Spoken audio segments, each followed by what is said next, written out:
Sir ఉద్యమాలతో ఉడుకుతున్న Andhra Pradesh ఈరోజు వైఎస్ఆర్సీపీ కూడా పెద్ద ఎత్తున ఆందోళన చేసింది.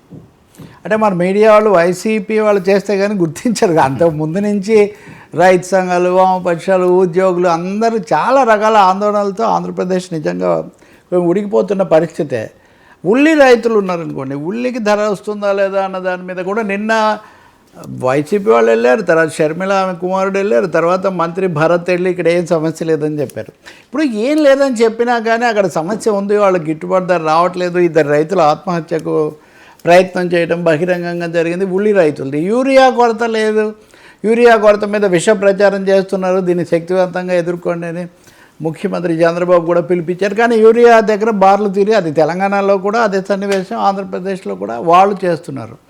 మీరు అటు ఉత్తరాంధ్ర గనక వెళ్తే నవయుగ, అదానీ కంపెనీలకు ఈ భూములు ఇవన్నీ ఇస్తున్నారు, హైడ్రో ఎలక్ట్రిసిటీ దీనికోసం పెట్టి మా ప్రాణాలకు పర్యావరణానికి ముప్పని చాలా తీవ్రమైన ఆందోళన అక్కడ కొనసాగుతున్న పరిస్థితి. నెల్లూరులో కరేడు ఆ భూమి వాళ్ళకు ఇండోసోల్ వాళ్ళకి ఇవ్వడం అన్నది అది సరే. ఇట్లా మీరు చూస్తే ఉద్యోగులు కూడా ఈ మధ్య వరుసగా చేసి మాకు ఇచ్చిన చాలా హామీలు ఏవి అమలు చేయలేదు, వీటి మీద చేయాలని ఉద్యోగులు. ఇంకోవైపున విద్యార్థులు మొన్న వాళ్ళు మా సమస్య ఒక్కటి కూడా పరిష్కారం చేయలేదని విజయవాడలో ఆందోళన చేస్తుంటే చాలా దారుణంగా పోలీసులు కొట్టారు. కనీసం ఒక అమ్మాయికి బాగా తీవ్రంగా గాయాలై ఇద్దరు ముగ్గురు స్పృహ తప్పారు.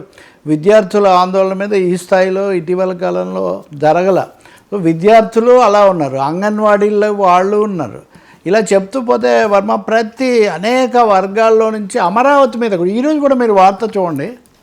అమరావతి రాజధానిలో ఈ వార్త సాక్షిలోది కాదు సుమా, ఇంకోవైపుది 1800 ఎకరాలు తీసుకుంటే కానీ ఇక్కడ అమరావతి ఫర్దర్ డెవలప్మెంట్ సాధ్యం కాదు. ఈ 1800 ఎకరాల్లో 1100 మంది అనుకూలంగానే ఉన్నారు, కానీ మిగిలిన వాళ్ళు అంత అనుకూలంగా లేరు. అంటే వాళ్ళు ఎందుకు అనుకూలంగా లేరంటే ఇప్పుడు తీసుకుంటున్న షరతులు, ఈ పద్ధతులు బాగాలేవని వాళ్ళు ఒక విధంగా అశాంతిగా ఉన్నారు. సో అమరావతి ప్రాంతంలో కూడా ఇప్పుడు ఇంతకుముందు ఒక విధమైన ఆందోళనలు జరిగితే ఇప్పుడు ఇంకో విధమైన అస్పష్టత, ఒక విధమైన అనిశ్చితి వీటన్నిటిలో వస్తుంది.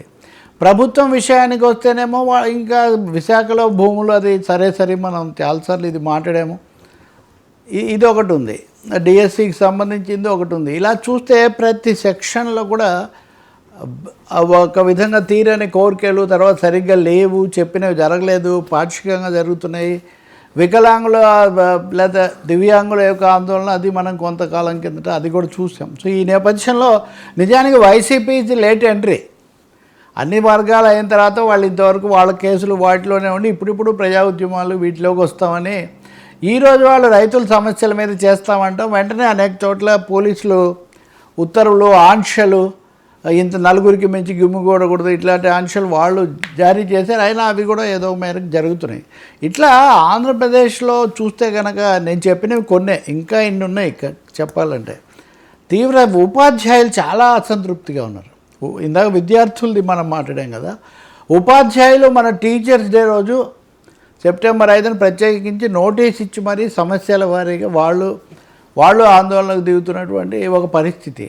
ఇంకా ఆక్వా రైతులు అమెరికా టారిఫ్లు వీటన్నిటి నేపథ్యంలో వాళ్ళ ఎగుమతులన్నీ ఒకసారిగా ఆగిపోయి ఆక్వా రంగం కుదేలైపోతుంటే వాళ్ళకు కూడా ఎలాంటి సమాధానాలు, పరిష్కారాలు అవి కనిపించడం లేదు. సో చంద్రబాబు నాయుడు అనేక సమీక్షలు నిన్న కూడా ఆయన సమీక్ష చేశారు. యూరియా విషయంలో ఏమీ లోపాలు లేకుండా చూడండి ఇట్లాంటివి అన్నారు. మంత్రివర్గం జరిగినప్పుడంతా మీరు ప్రజలకు సరిగ్గా చెప్పడం లేదని ఆయన అంటున్నారు. కానీ వాస్తవంగా చూస్తే శాంతి భద్రతల సమస్య నేను మాట్లాడలేదు. నిన్న విశాఖపట్నంలో మొన్న ఒక మూగ బాలిక మీద అత్యాచారం, ఇంకో చోట ఇంకోటి, హాస్టల్స్లోవి, అంతకుముందు వచ్చిన జనసేన సమయంలో వచ్చిన సుగాలి ప్రీతి లాంటి అంశం మీద వచ్చిన రాజకీయమైన అలజడి, ఇలా అనేక విధాలుగా ఇవి వస్తుంటే ఎందుకు కూటమి ప్రభుత్వము ఇంతమంది మంత్రులు వీళ్ళందరూ ఉండి దీన్ని ఎప్పటికప్పుడు పరిష్కారం చేయలేకపోతున్నారు, అందుకోలేకపోతున్నారు అనేది ఒక పెద్ద ప్రశ్నగా ఉంది. వాళ్ళేమో ఇదంతా ప్రత్యర్థుల ప్రచారం అనే పద్ధతిలో ఉంటూ రేపు బ్రహ్మాండమైన విజయోత్సవం అని తలపెట్టారు. సూపర్ 6 అని అనంతపూర్లో అందరూ జరుపుకోవచ్చు ఏ ప్రభుత్వమైనా తన పథకాలు, తన ప్రచారం. కానీ ఇన్ని వర్గాల నుంచి ఏకకాలంలో ఇంత ఆందోళన, అలజడి వస్తుంటే దీన్ని ఎలా పరిష్కారం చేయాలి, వాళ్ళ కోరికలు ఎలా తీర్చాలి, పరిష్కారం చేయాలన్న దాని మీద ఎందుకు దృష్టి పెట్టట్లేదు అనేది మటుకు చాలా ఆశ్చర్యం కలిగిస్తుంది. ఇక్కడ ఒక ఉదాహరణ కనుక మనం తీసుకుంటే ఉద్యోగులు వాళ్ళు సరిగ్గా చేస్తున్నారా లేదని ఇప్పుడు ఛత్తీస్గఢ్ ఉంది. ఛత్తీస్గఢ్లో 12,000 మంది ఆరోగ్య సిబ్బంది 14,000 మంది రాజీనామా చేశారు.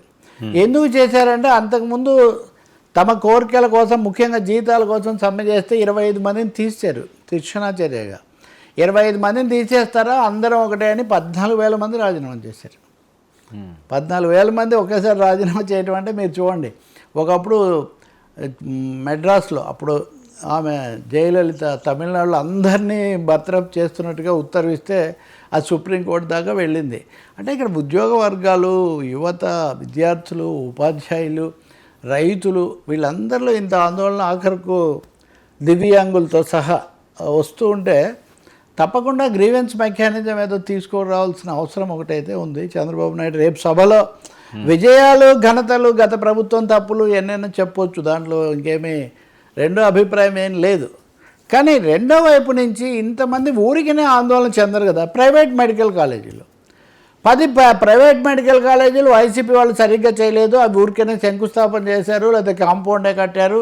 కాబట్టి ఏం చేశారు మీరు? వైసీపీ వాళ్ళు తప్పు చేస్తే మీరు వాటిని వెంటనే పూర్తి చేసే బదులు ఇవి తీసుకుపోయి ప్రైవేట్ వాళ్ళకి అప్పగిస్తాము అంటే అది ఏ విధంగా అవుతుంది? ప్రైవేట్ కాలేజీలు ప్రతిదీ కూడా ఒక వివాదంగా మారుతున్న ఒక పరిస్థితి. సో వీటి మధ్యలో ఎలా రేపటి సభలో చంద్రబాబు ఏం దిశానిర్దేశం చేస్తారు?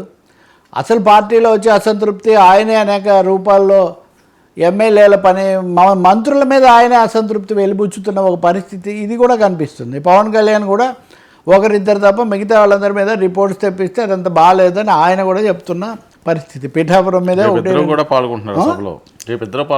రేపిద్దరు సహజంగా కూటమి విజయోత్సవాలు కదా. సో ఇటీవల కాలంలో వాళ్ళిద్దరు కలిసి పొలిటికల్ పెట్టింది కూడా కొంచెం తక్కువనే. సో ఏం మెసేజ్ ఇస్తారు? నేనైతే ఒకటి చెప్పగలుగుతాను, కేవలం వైసీపీ మీద విమర్శ దానికే పరిమితం అయితే మటుకు ప్రజలు సంతృప్తి చెందరు. ఖచ్చితంగా ఈ మాత్రం స్పందన వీళ్ళకి వస్తూ ఉంది అంటే అసంతృప్తి, సమస్యలు పరిష్కరించకపోవటము. రెండవది పోనీ మా దగ్గర నిధులు లేవు, యూరియా కొడుతుంది, కేంద్రం నుంచి రాలేదని రేవంత్ రెడ్డి చెప్తున్నాడు. అది ఒక సమాధానం. మీరు అది కూడా చాలా సమృద్ధిగా వచ్చిందని మీరు చెప్తే అది జరగట్లేదు కదా. కరేడ్ లాంటి చోట అంతకుముందు వైసీపీ ఎవరికి భూమి ఇచ్చిందో వాళ్ళకే మీరు కూడా ఇస్తున్నారు కదా. వాళ్ళు పెట్టిన మెడికల్ కాలేజీలు మారుస్తున్నారు కదా. సో వీటికి సమాధానాలు ఏమీ దొరకడం లేదు. ప్రచారం చేస్తున్నారు, సోషల్ మీడియా చట్టం తెస్తాము. సోషల్ మీడియా చట్టం తెచ్చినందుకు నేపాల్లో ఇప్పుడు ఏం జరుగుతుందో మనం చర్చిస్తాం ఇప్పుడు ఎలాగో. కాబట్టి నాకు నిన్న కూడా ఎవరు ఫోన్ చేశారు, సాక్షి వాళ్ళకు నోటీసులు ఇచ్చారు.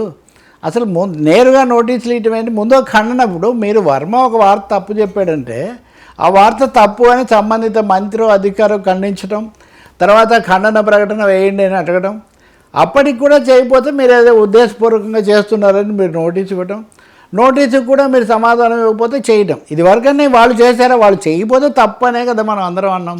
కాబట్టి ఇప్పుడు మళ్ళీ అదే పద్ధతి వస్తే కనుక మీడియా మేనేజ్మెంట్ కాదు, ఇది ఇష్యూస్ మేనేజ్మెంట్, గవర్నెన్స్కు సంబంధించిన అంశం అనేది అయితే కూటమి గుర్తించాల్సి ఉంది. రేపు ఎట్లాగో సభ జరుగుతుంది కాబట్టి అక్కడ నేరుగా ముగ్గురు ముఖ్య నాయకులు పాల్గొంటారు కాబట్టి ఏమొస్తుందో చూడాలి. అవినీతి ఆరోపణలు కూడా వస్తున్నాయి. ఉదాహరణకు ఇప్పుడు ఈ నిన్న స్టోరీ చూస్తున్నాను నేను. మొదటిసారిగా ఒక అధికారి 25 లక్షలు డబ్బు తీసుకుంటూ 25 లక్షలతో పట్టుబడడం ఇదే మొదటిసారి అంటే ఆయన వెనుక ఒక సీనియర్ మంత్రి ఉన్నాడని ఆ పార్టీ వాళ్ళే చెప్తున్నారు. ఆ సీనియర్ మంత్రి గురించి నేను ముందే చెప్పాను, ఎప్పుడు విస్తరణ జరిగినా ముందు ఆయన పక్కన పెట్టే అవకాశం చాలా ఎక్కువగా ఉందని. మరి ఈ ఇష్యూస్ అనేవి ఎవరు చూసుకుంటారు? సోషల్ మీడియా చట్టం అయితే వీటిని పరిష్కరించలేదు.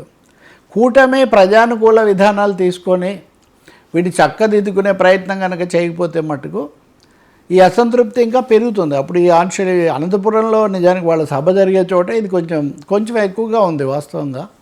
ఆ తాడిపత్రి ఉదంతం అని ఒకటి కాదు, చాలా ఉన్నాయి అట్లాంటివి. కాబట్టి ఈ అటు ఉడుకుతున్న ఆంధ్రప్రదేశ్ను చల్లార్చాల్సిన అవసరం మటుకు ఒకటి ఉంది. కేంద్రం కూడా సహాయం చేయాలి, నిధులు ఇవ్వాలి. అదేం జరగడం లేదు, మాటలే తప్ప మూటలు ఏమీ వస్తున్న పరిస్థితి లేదు. అది చెప్పగలిగిన పరిస్థితి వీళ్ళకి లేదు, అడగగలిగిన పరిస్థితి అక్కడ ఆయనకు ప్రతిపక్షానికి కూడా లేదు. కాబట్టి వీళ్ళిద్దరు తిట్టుకోవడం ఎంతసేపటికి, ఇద్దరి మధ్యన మూడో వానికి లాభం అని. అది ఇప్పుడు ఏపీ పరిస్థితి.